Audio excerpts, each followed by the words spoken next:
आज आपण बोलूया ACL सर्जरी म्हणजे ACL रिकन्स्ट्रक्शन हे विथ स्क्रू करणे, स्क्रू टाकून सर्जरी करणे किंवा विदाऊट स्क्रू म्हणजे ऑल इनसाइड मेथडनी करणे. या दोन मेथडमध्ये काय फरक आहे आणि काय फायदे आहेत. ACL सर्जरी ही स्क्रू टाकून करणारी सर्जरी वर्षानुवर्ष होत आलेली सर्जरी आहे. ती काही खराब आहे असं नाही आहे, पण कुठलीही सर्जरी विथ टाईम बेटर होत जाते.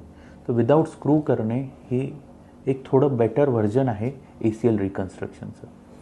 जर आपण स्क्रू टाकून सर्जरी केली ACLची तर तो स्क्रू विरघळायला जवळजवळ 2 ते 3 वर्ष घेतो आणि काही पेशंटमध्ये आम्ही बघितलेलं आहे की 4-5 वर्षसुद्धा तो स्क्रू विरघळलेला नसतो.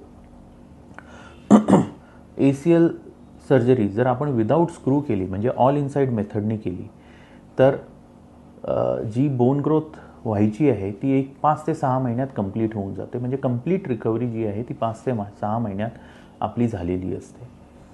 दुसरा महत्त्वाचा फायदा म्हणजे जेव्हा आपण ऑल इनसाइड मेथड म्हणजे विदाऊट स्क्रू ACL सर्जरी करतो त्यावेळी आपल्याला इंटरनल ब्रेसिंग म्हणजे फायबर टेप टाकणे हे पॉसिबल आहे. म्हणजे आपण ग्राफ्टला प्रोटेक्ट करू शकतो पुढे कुठल्या इव्हेंटपासनं ज्यामध्ये ग्राफ्ट स्ट्रेच होईल की नाही त्यासाठी आपण फायबर टेप टाकणे म्हणजे इंटरनल ब्रेसिंग करणे हे विदाऊट स्क्रूच्या सर्जरीमध्ये पॉसिबल आहे. हा दुसरा महत्त्वाचा फायदा आहे विदाऊट स्क्रू सर्जरी करण्याचा.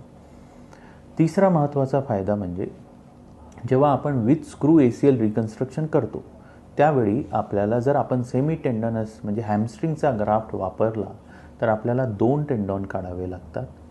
जर आपण ही सर्जरी विदाऊट स्क्रू म्हणजे ऑल इनसाइड मेथडनी केली तर आपल्याला फक्त एकच ग्राफ्ट काढावा लागतो. तर हा एक तिसरा महत्त्वाचा फायदा आहे. चौथा फायदा म्हणजे बोन प्रिझर्वेशन.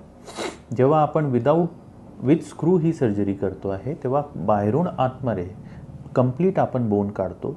ते जवळजवळ एक 40 ते 45 मिलीमीटरचं बोन एक 9 मिलीमीटरच्या डायमीटर किंवा 10 मिलीमीटरच्या डायमीटरमध्ये आपण काढतो.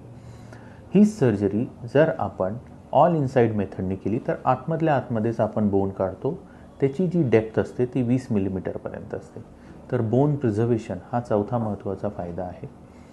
तर असा हे सर्व फायदे आहेत नवीन मेथड म्हणजे ऑल इनसाइड मेथडनी विदाऊट स्क्रू ACL रिकन्स्ट्रक्शन करण्याची.